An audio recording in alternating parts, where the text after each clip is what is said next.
Hey, Mike, thanks for your time. Rob Finney mentioned that right before the Purdue game, the coaches put photos on your guys' chairs of the tweet they sent with the Purdue logo in the middle of Assembly Hall court. I'm just wondering, what did you guys think when you saw that? What was the players' reaction to seeing those photos? It just kind of made us a little bit more hungry. We already hungry because all week everybody been talking about how long it's been since we beat them. So, I mean, we was already fired up, but it just added a little bit more to it. Thanks. Dustin. Hey, Mike. Obviously, just going into this game, you hadn't played a ton of minutes. You had to know that you were going to play more. With Trace obviously having worked back from his injury, with Zach and with Edie and Williams on there. What did it take for you to just get locked in on this one, basically? And what did you think you did well? What do you think you were able to do in this game that maybe you haven't done in previous opportunities? It wasn't nothing that I had to lock in for. I'm always ready to play, and I got the opportunity last game, so that's really what it was.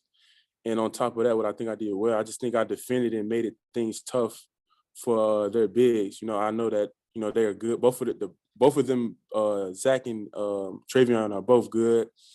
And, we watched a lot of film on them. So I just wanted to make everything tough because I know that they're the horses on the team along with Ivy. But, I know everything really started with them. So we wanted to, kind of hold them off and lock them down. Keegan. Hey, Mike. Xavier mentioned post-game that you guys had a conversation before the game. And he said, look, this is going to be your night. What did it mean for him to say that to you? And then did you guys have a conversation post-game, and what was that like?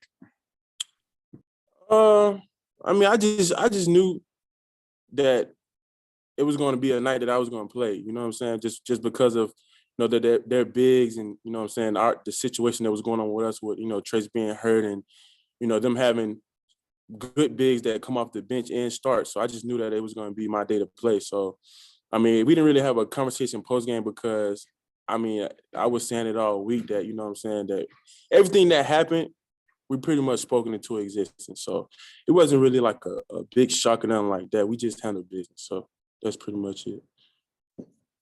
Matthew. Hey, Mike, hope you're doing well. Just to sort of go off of that, is there anything that your other teammates besides Xavier and Woodson said to you that stuck out to you before the game and during it? Nothing really before the game. Just, a lot of encouragement for everyone, to be honest. We all encouraged each other, and we just all made sure that we was ready to play. That's pretty much it. Tyler. Hey, Michael. I hope you're doing well. You had mentioned that you're pretty much stay locked in all the time. What goes into being locked in? I guess kind of on the mental side of it. Is there anything preparation-wise that you always do to make sure that you're locked in, or anything that always kind of just keeps you level-headed, even if coming to the Purdue game you hadn't played a lot of minutes? It's just like a mental game. You just gotta just talk to yourself and just tell yourself that, you got to be ready for any opportunity that may happen, because you never know what can happen. Someone can get injured, someone can get in foul trouble. You never know. So you just got to be a mental game with yourself and try to make sure you're ready at all times. Kevin Brockway. Mike, you got another 7-footer coming to town on Sunday, Hunter Dickinson, who's a pretty good player. How much are you looking for that matchup? And how do you think where you are also physically? There was a lot of talk early in the season because of your injury. You didn't feel like you were in the greatest shape to start the season. You feel like you're kind of where you want to be, or how do you feel like you are in that aspect? Your first question, I'm always excited for any matchup or any big that's pretty good. I'm still not where I want to be. I'm doing all I can to get there, but I'm just grinding, you know what I'm saying? And just trying to help the team any way I can right now. Yeah. Alex. Hi, Michael. Thanks for the time. I'm curious, you see a lot of times in sports, team comes off a big emotional win and have a letdown in the next game. Have you guys talked about kind of the importance of locking back in with the game tomorrow, and what I guess has the coaching staff kind of done to kind of get you guys to appreciate the win the other night, but also realize that you've got business to take care of tomorrow? As players, we've been talking about it a lot because I feel like we obviously done it before, being Ohio State, losing to Iowa, stuff like that. So we don't want to make that a continuous thing, getting a big win and then losing. We just don't want to do that.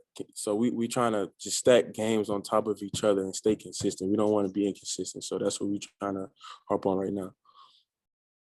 Tom Brew. Michael, just to add a little levity to the day when you guys were watching film of the Purdue game, when the shot of Race's that went in the wrong basket, did Race get ribbed a little bit for that? Nah, if you playing hard, it's not too much anyone's going to say because you playing hard, you giving your effort. Stuff like that happens every blue moon. So we weren't really too concerned about that. Nah. Jeff Rabjohn. Hey, man, outside of things that were talked about, as far as specific play against Purdue, what were things that you were able to do that made you so effective? It seemed like battling them for real estate impacted where they were able to catch the ball sometimes.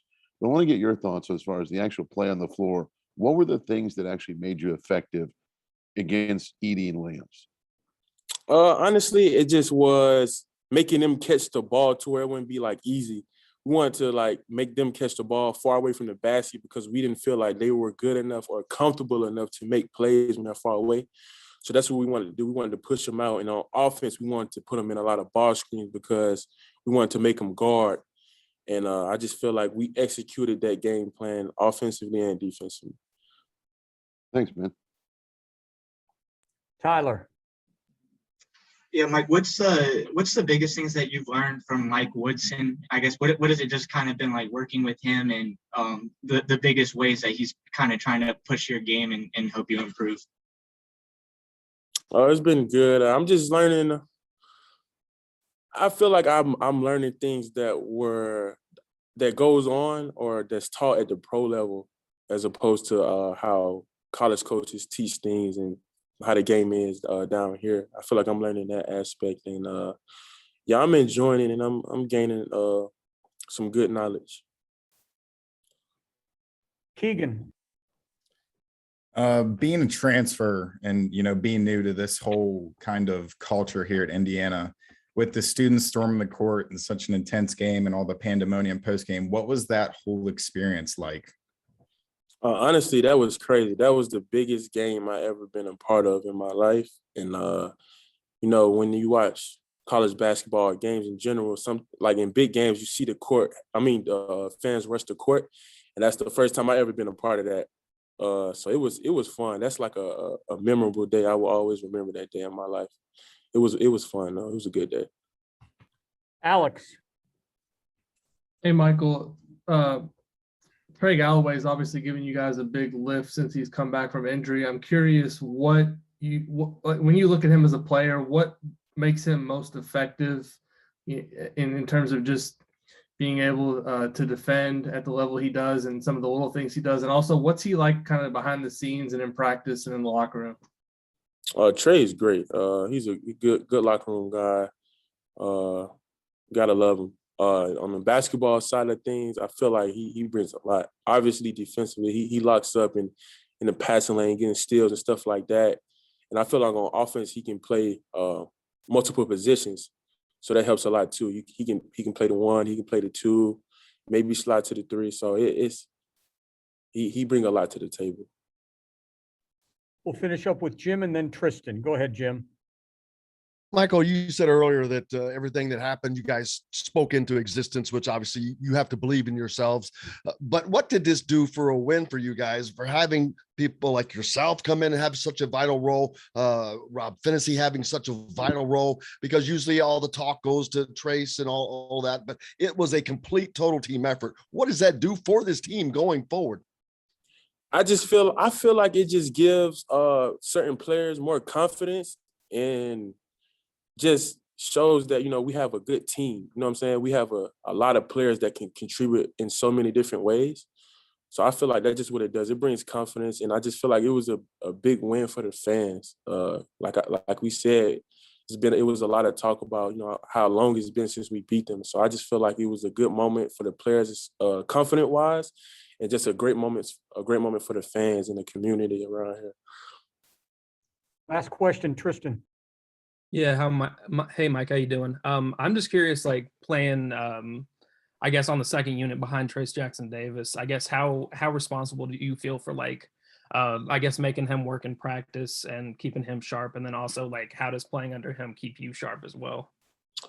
I feel like it's good. Like I said in I think a previous interview, that's something I look forward to. But I feel like, you know what I'm saying, us guarding each other has made both of us better. But I feel like I, you know, made him better because obviously in practice he didn't have a big body to bang against, and I feel like, you know, I pretty much helped him get more comfortable with doing that this year. And obviously he's been having a big year, so I would say it's been pretty good for both of us. Okay, guys, thank you very much. We'll see you all tomorrow.